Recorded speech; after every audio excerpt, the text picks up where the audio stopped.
Les decíamos que íbamos a estar hablando de temas que tienen que ver con la construcción, que es uno de los sectores donde el país, porque todos los sectores están golpeados, pero normalmente, muchas veces en las recesiones, uno de los primeros sectores que más se afecta es la construcción. Pero en el momento en que llegaba Luis Lumelo a la grabación de este programa, que eran las 3:30 de la tarde, comenzamos a hablar sobre la primera noticia que le dábamos en nuestro editorial, que es este crédito hipotecario UBA que ha lanzado Bancor, el Banco de la Provincia de Córdoba. Para ustedes es una muy buena noticia, ¿no? Sí, es buena noticia que lo esté trabajando el Banco de Córdoba, y es una buena noticia en general que empiecen a aparecer esta financiación a largo plazo. Son créditos a 20 años, previo a eso Banco Hipotecario... ¿Quién podía pensar? En el mes de diciembre pasado podíamos pensar primero que hubiera crédito y después un crédito a 20 años. Sin ninguna duda. Y que no fuese de una sola entidad bancaria, sino que lo fueran tomando distintas entidades bancarias para ofrecerlo como alternativa. Bueno, lo que pasa es que se terminó la bicicleta financiera. Así es, la facilidad que tenía de tomar crédito y prestárselo al Estado ha caído, evidentemente. Eso ha pasado durante 15 años. Hace 15 años que viene pasando en el país.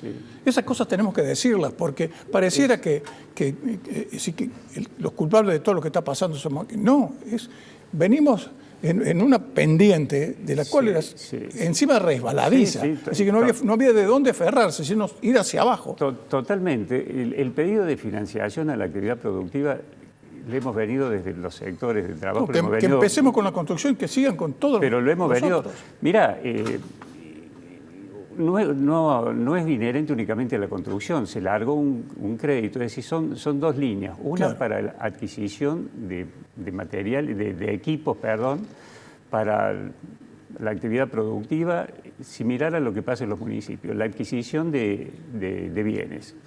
Y conjuntamente con eso, paralelamente, este crédito hipotecario, que es a 20 años, aproximadamente son 100.000 UVA, son 92 millones de pesos. Son 50.000 millones de pesos. Son 50.000 millones, lo que significa que son 600 viviendas. Una iniciativa que, vista por todos lados, la verdad que nos parece excelente.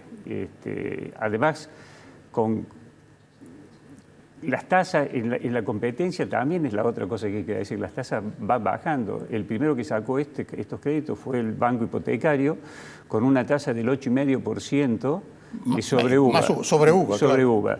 Después salió Banco Ciudad con una tasa del 5,5%. Hoy creo que la tasa que fija el Banco de Córdoba es del 4,9%. 4,9%. Entonces, todo esto es positivo, va en la dirección correcta, sin ninguna duda, y tiene que ver con el sector. El sector estaba muy paralizado, y esto es para ejecución de vivienda, para ampliaciones, para refacciones y también para compras de vivienda. Ahora, hay que reacomodar la cabeza, ¿no? Hay que reacomodarla. Me estoy refiriendo concretamente a los empresarios. Hay que reacomodar la cabeza. Sí. Yo creo que una de las cosas positivas, después se podrán discutir algunas otras, pero ha sacado algunas aristas y algunas manifestaciones públicas. Exacto, algunas aristas que uno tiene alguna reserva. Pero lo cierto es que nos ha sacado prácticamente a todos de la zona de confort en que estábamos. Es decir, hoy cualquier actividad, llamémosle de los concesionarios que tenían sus vendedores sentados esperando que uno suplicara para ver cómo podía ser un auto, y tienen que salir a venderlo. Exacto. Y nos pasa también a nosotros. Si bien ya en tu programa, en reiteradas oportunidades, había manifestado y habíamos solicitado que creíamos que era de suma razonabilidad que el sector público hiciera inversión en obras de infraestructura, es decir, financiara obras de infraestructura, porque es otra unidad de negocio, y además porque se le permite al Estado que esos fondos que distrae en obras que puede hacer el sector privado, las asigne a sectores que más lo necesitan. Efectivamente es así. Y esto lo ratificó, por ejemplo, aquí Diana Mondino cuando habló de esas bases que hay que construir en la zona de Ushuaia, exactamente. Porque, tomando eso como el sector estratégico, geopolítico que es el sur del país y particularmente Ushuaia. Todo eso se tiene que hacer. Puertos, abastecimientos, hoteles, todo lo tiene que hacer la actividad privada. Todo lo que tenga un recupero, sin ninguna duda la actividad privada lo puede hacer. Lo que pasa es que lo que uno cuestiona son esta política péndulo. Hace un año atrás la actividad privada no podía sugerir hacer 1 metro de cordón cuneta porque lo tenía que aprobar el Estado. Exacto. Y hoy estamos hablando que si una población necesita un puente, la tienen que pagar los pobladores. Es decir, vamos de un lado para el otro. Por eso te digo, hay que cambiar la cabeza. Hay que cambiar la cabeza y hay un equilibrio. Nosotros, como actividad privada, son innumerables cómo podemos integrarnos. ¿Sabes? Discúlpame, Luis, pero lo que pasa es que lo que estamos diciendo aquí no es una cuestión estratosférica, no se refiere a la Luna, es lo que pasa en los países que crecen. Aquí, en Uruguay, en Chile, en Paraguay, en Bolivia. Sí, es lo que pasa. Lo que sucede es que la inversión privada no reemplaza al Estado, claro, que es lo que habíamos hablado. No tiene por qué sí reemplazar. Puede ser un gran aporte. Cuando uno habla de un 15, un 20% que puede aportar la actividad privada a la financiación de infraestructura, es enorme. Lo que no puede hacer la actividad privada es reemplazar al Estado en obras de infraestructura que van dirigidas a sectores que no tienen retorno o que no tienen posibilidad de hacer. Mira, tuvimos un ejemplo en Córdoba que fue la construcción de las rutas de acceso a la ciudad. Sí. La famosa RAC, para Caminos de la Sierra. Eso estaba muy bien pensado. Estaba pensado para una empresa privada. Se la terminó quedando el Estado. Sí, es cierto. Ahora, fíjate vos, en Córdoba te diría, sin irnos a los extremos, hay un sinfín de cosas que se hacen con el sector privado. Córdoba en esto, debo reconocer, es una provincia diferente y me siento diferente cuando voy a distintas reuniones en otros ámbitos, en otras jurisdicciones.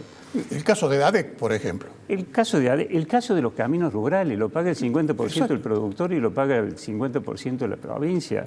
El caso de la concepción de agua que hablamos en su momento, lo que ha significado que esté en manos del sector privado, la mejora que hemos tenido. Pero por supuesto el agua se puede tomar tranquilo. En la época que estaba el Estado no sabía si ibas a tener agua. El agua salía marrón todos los días. Exactamente. El caso, no sé si vos te acuerdas, cuando hubo necesidad de hacer comisaría, se licitaron algunos inmuebles que estaban en desuso por el Estado y sin tener que desembolsar el Estado fondos, las empresas, como pago a ese inmueble que licitaban, ofrecían hacer una comisaría, es decir, Córdoba ha tenido el mismo tema de ir a buscar créditos externos, por ejemplo, con los países árabes. No es razonable que una obra de infraestructura todo se hizo efectivamente en la época de Schiaretti, ¿no? Claro, se pague en 12 meses cuando lo van a usar 1 o 2 generaciones. Lo más razonable es que se tomen créditos a largo plazo.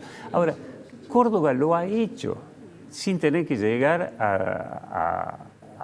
al recorte total de infraestructura, porque hay una cosa que es fundamental. Infraestructura es igual a desarrollo, y es igual a mejora de calidad. Es imprescindible. De vida. Es imprescindible. Nosotros podemos hacer un enorme aporte, podemos quitarle un peso al Estado importante, pero no reemplazarlo. Eso yo creo que con las últimas medidas que el gobierno está teniendo, reviendo, porque aparte es razonable, no todas las obras son iguales. Si una obra está al 90% y es importante, hay que evaluar no únicamente lo que hay que desembolsar, sino lo que esa obra significa en retorno para el Estado. Efectivamente. Hacer una ruta no es simplemente poner plata para hacer la ruta, probablemente en el tránsito, el movimiento, en el movimiento se movimiento recupere económico que genera impuestos. Es decir, por eso venir con una motosierra, lo importante es, bueno, es que hay un momento, es como en tu caso. Por eso. Llega un momento de decir, se acabó, es decir, no hay más para gaseosa. Si vamos a tomar agua, pues es mucho más sano y muchísimo más barato. Y listo. Es decir, lo esencial, que esté la comida. Claro, nosotros cuando la motosierra era lo único posible, lo que decía, realmente estábamos preocupados. Hoy que vemos que se está desandando y se está comenzando a estudiar y que hay obras que se están volviendo a poner en marcha, creemos que empieza a haber una lógica y una racionalidad. No todo es igual. Hay cosas que, aunque parezcan, como el tema de los ferrocarriles en su momento, aunque parezcan una pérdida o medidos individualmente parezcan una pérdida, en el contexto económico en el que se mueve, evidentemente no es una pérdida. Si uno computa el costo de hacer ruta y el mantenimiento de ruta, capaz que, como pasa en todos los lugares del mundo... Ese tema de los ferrocarriles es una cuestión que está ahí pendiente y que en un país como el nuestro, longitudinal encima, es inconcebible que no tenga ferrocarriles. Yo creo que es importante que la sociedad no compre ese tipo de cosas. Hay una evaluación razonable y lógica de todo este tipo de problemática que el mundo lo hace porque lo necesita. Vos sabés perfectamente que en Estados Unidos, no me acuerdo quién lo había dicho, que no es rico por lo que invierte en infraestructura, sino porque la infraestructura le da la posibilidad de comerciar y tener la posibilidad de crecer, ¿no? Si no, preguntar a la Wells Fargo, si no. Bueno. Pero lo hicieron al comienzo del siglo XVIII. Sí, ejemplos sobran, pero vuelvo a repetir, en Córdoba, en la provincia, tenemos ejemplos de interacción entre la actividad privada y la actividad pública que han sido muy beneficiosos. Está a la vista el desarrollo que Córdoba ha comprometido. Me tranquiliza un poco verte con ese punto de vista, sobre todo cuando tenemos cifras que hablan que la caída en la construcción en Córdoba ha sido del 20%. La caída de la construcción en Córdoba ha sido aproximadamente de un 20%. La pérdida de empleo es lo que más nos preocupa. A nivel nacional ha sido de más de 150.000 puestos de trabajo desde julio, porque no me gusta decir de diciembre a la fecha porque parece que los puestos de trabajo se hubieran perdido en estos últimos 4 meses. No. La verdad, de julio del 2023 a diciembre se perdieron 50.000 puestos de trabajo. La mitad de lo que se ha perdido. Y de diciembre a la fecha hay más de 100.000, o sea, tenemos más de 150.000 puestos de trabajo. Lo mismo porque no es que todos los males empezaron a aparecer a partir del 10 de diciembre para acá. Ya veníamos, es una consecuencia de es lo que una pasa. consecuencia. La deuda que se tiene con las empresas nacionales, que es de más o menos 3.000 millones de pesos por obras ya ejecutadas. ¿3.000 millones de pesos o de dólares? De dólares, perdón. Bueno, hoy es en casi algún momento comenzaremos a hablar de eso. No se viene pagando desde octubre del 2003. No es deuda que es nueva, claro. Es deuda que viene arrastrándose de la administración anterior. Lo que de alguna manera nos sorprendió es que en una concepción libertaria como que tiene el presidente, no tenga entre sus prioridades honrar la deuda, porque creo que es importante. Después podemos discutir si la obra pública tiene mayor o la infraestructura financiada por el sector público tiene mayor o menor fondo para hacerlo. Lo que pasa es que se piensa deuda, que la mayoría de esas obras son todo puro corrupción. Por eso lo piensan. Ese es el pensamiento, entonces por eso está... Claro, por eso, pero volvemos a lo mismo. Claro. Cortamos todo y paramos. Yo creo que hay que hacer una evaluación, sería hacer una evaluación, y no tengo duda de que la enorme mayoría debería terminarse porque fueron pensadas para eso. A lo mejor ralentizarse, a lo mejor alguna que no haya comenzado, no hacerla, pero hay que evaluar el costo que tiene hoy pagar una obra que hoy... No se puede tener el país paralizado con No, y una obra que hoy se paraliza y que se vuelve a retomar, tiene otro costo, y ese costo lo paga la sociedad también, ¿no? Es decir... lo pagamos todos los argentinos. Así es, pero creo que todos estamos pensando en la misma dirección, que es lo importante. Ojalá que sea así, que sea todo para bien, pero el momento es muy difícil. Gracias, El momento Luis. es muy complicado. Gracias a vos.